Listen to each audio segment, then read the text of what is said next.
Hey there, FANily members, Yem again, and welcome back to the Fangirl, where I'm about to cover Chapter 3 of Harry Potter and the Sorcerer's Stone. If you don't know the logic behind there, I read it. Basically, every time I've tried to speak about Harry Potter, there is a lot of backlash because I've never read the books, and I've never read the books because I have dyslexia and it takes me forever to read. Even with something that has, larger print and good spacing, I'm still reading a lot of paragraphs over and over and over before it really sinks into my head, and it is a complete thought that makes sense. So welcome to my very long and daunting process. Anyways, Chapter 3 of Harry Potter and the Sorcerer's Stone are, what is it exactly? Letters from No One, something like that. Nope, that's the Vanishing Glass, went too far. Yeah, the Letter from No One. And this is where the letters from Hogwarts start showing up at the Dursleys' house, but they don't want them there, so they're kind of tearing them up and burning them, and then more letters keep coming until the house starts filling up, and so they abandon the house, and they go to a motel where letters start showing up, and then they go out to this little cabin, like way out in the ocean on this solo rock, apparently. And then in the dead of night, as Harry is about to turn, I believe he said 11, boom, this mysterious man shows up. Obviously, I know it's going to be Hagrid because I've seen the movies, but it's still kind of interesting how this is all unfolding. Now, to get to my notes. And my notes aren't always riveting or theories or anything. Sometimes it's just things that I think, oh, that's important, I should write that down in case I ever need it later. So what I wrote down was that Dudley's gang is comprised of Pierce, Dennis, Malcolm, and Gordon. And I know Pierce went to the zoo with them for Dudley's birthday, but I don't think the other boys have really been mentioned by name before. Oh, before the letters start showing up, there's a lot of chatter about secondary school, which I guess in the UK is like 7th through 12th grade. And here we are, I believe they said it's June, and Dudley's set to go to secondary school in September, and he's going to Smeltings, which is the same school that his father went to. It's a private school, it's very prestigious and elitist. And then Harry is set to go to Stonewall High, which is just a local public school, and their uniforms are this drab gray. So like Aunt Petunia's dyeing his stuff in the sink with these little smelly gray dye tablets. And I still want to say this, I know I'm probably going to get a lot of flack for this, but there is just such a kind of ungrateful attitude from Harry at this point. It bugs me. And I get he's a little kid, he's just in middle school, of course he's gonna have a very selfish perspective of the world, really, but he complains about his neighbor who watches him. I believe her name was Mrs. Gibbs, but I didn't write it down apparently. Oops. But he doesn't like her, he doesn't like her cats, he doesn't like having to go over there, but it's really like, here's somebody willing to watch you, probably for free, not to mention his aunt and uncle are really doing the same. And it's, I don't know, until like midway through this chapter, I really didn't see the Dursleys as being as unlikable as people describe, but I'm starting to get a broader sense of why people hate them. But all the same, it's like, yeah, from their perspective, here's this kid that they didn't want. He's a total, not even race, what do you call a wizard person? Like, is that a class of person? What is that? Maybe it is a race. Really though, it's almost more like a religion. And I don't know, maybe it makes more sense in that context for the Dursleys to see, here's this kid that you didn't want, you didn't know anything about really, and he's dropped on your doorstep, he's a whole different faith than you, and they're expecting you to bring him up as if you're one of his people. Like, the Dursleys are very normal, boring people. They're not in the wizarding world, they're not part of that life, and they don't like that lifestyle. And it's not to defend it and say like, well, the wizarding world is wrong or anything stupid like that, but it is their life and their home, and they're allowed to live how they're comfortable. So just taking on Harry is such a huge burden, and it's like, even though they really don't do a lot for him, it's like Harry is right there ready to complain about every single thing they do and every little misstep they take. And I get the big things, like they're making him sleep in the cupboard under the stairs. I fully understand that that is not good, especially finding out later that they have more rooms. It's one thing if there's a 2-bedroom house and like, well, this is the only space we have for this child. Maybe then that would make sense. But yeah, based on them having more bedrooms, it's kind of like, wait a minute, that's super messed up. I forgot where I was going with this now. Oh, I think it was that even the small things, like him having to wear Dudley's hand-me-downs, and that's, they're so big on him, and that's such a put-off and such a horrible thing he has to deal with.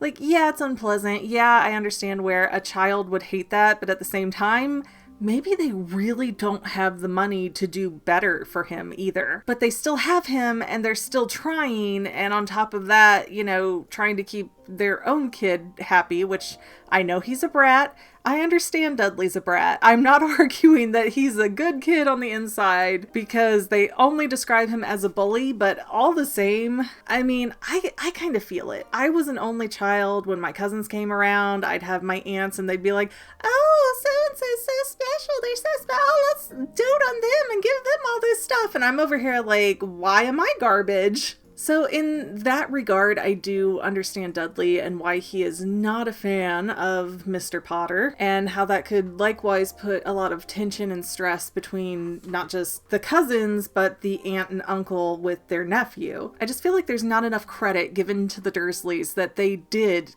take in and keep this child when they could have just called CPS and gotten rid of him the same day. So yeah, they're not perfect. No parent figure is ever going to be perfect, and really the whole reason that Dumbledore left him with the Dursleys was so that they would treat him bad. I mean, it has to be the only logical reason, because then Harry would come to Hogwarts as a nice little moldable figure that, would be desperate for approval. All right, what else we have here? Oh, when the letter comes for Harry, he says it's the first letter he's ever gotten, but he makes the mistake of trying to open it in front of Uncle Vernon, who just snatches it up and destroys it. And the curious thing about the letter is that it's addressed Mr. H. Potter, the cupboard under the stairs, 4 Privet Drive, Little Whining, Surrey. I'm from the United States, if you can't tell from my voice. So, yeah, I don't know how to pronounce English things. And then there was also a postcard from Aunt Marge, which is Vernon's sister, saying she was sick from eating whelk, whatever that is. But with the letter address, Petunia says something that's very jarring. And again, if you think of this from their perspective, this is not an adventure story. This is a horror story. And Petunia says,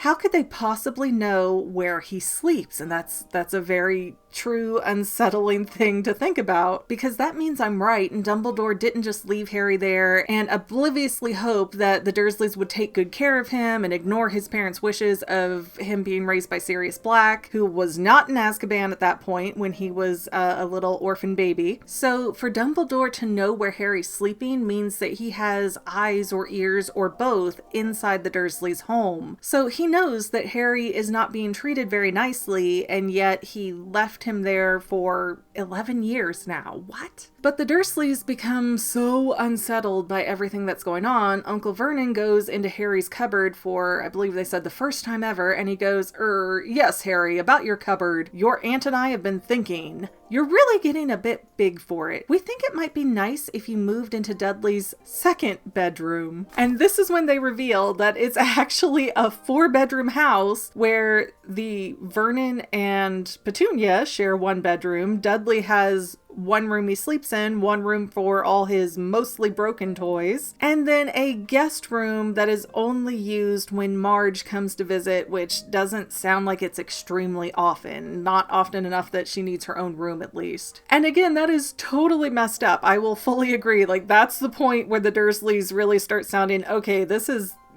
beyond not okay anymore. But after Harry moves into an official bedroom, that's when the second letter comes, and it's addressed to Harry in the smallest bedroom. And that freaks out the Dursleys, so they take off for the hotel, and the hotel already has what they say is about 100 of these letters that are addressed to Mr. H. Potter, room 17, Railview Hotel, Cokeworth. And so they run off again, they're going all over the place, don't know where they're going. They finally end up in that weird little cabin out in the ocean, from what it sounds like. And then the last note I have is that Tuesday is Harry's 11th birthday, but I feel like it's June at this point, but I don't have any context for what day his birthday actually is, and I'm sure it's out there all over the fandom, but I just don't know it. And that's about the point where he's counting down the time, and it's midnight, it's his birthday, and Hagrid just poof is showing up out of nowhere, basically. And so my thoughts at this point is I like it better than I thought I would, so there's a plus.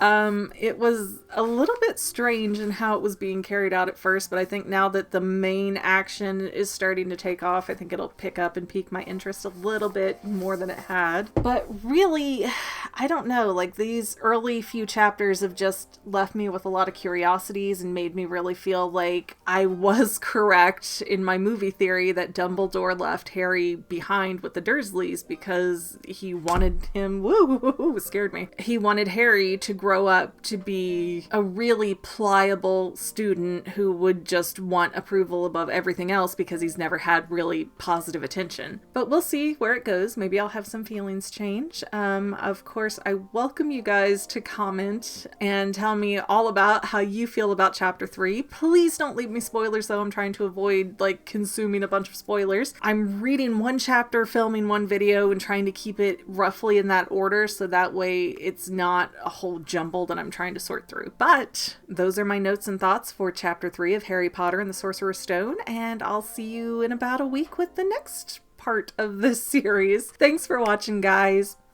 Well, FANily members, we're almost done, but I want to invite you to hang out with me in some other places. I'm on Twitter and Instagram as my own personal self, and I have a Facebook page too, but I mostly just post photos over there. And sometimes people say, "Hey McGann, I want to mail you something. How do I do that?" Easy. Just click the About tab on my channel page, and my most current P.O. Box info will be right there. I also run another channel, the FANily. It's really a hodgepodge channel where we might post anything. Oh yeah, and I also sell shirts and stickers and stuff with the FANily and the Fangirl logos. If that is your cup of tea, I have a link in every description of every video. Finally, if you want to help out the Fangirl channel and make sure I'm putting out video essays for years to come, the best way you can help is by subscribing and watching more of my videos, whether they're new, old, whatever. Maybe even share one or two on social media, help spread the word. People who watch to the end of videos like you helps to tell the site, hey, this is a good video, we should recommend it to other people. So if you made it this far, leave me a comment of something like, hey, I made it to the end. Love ya.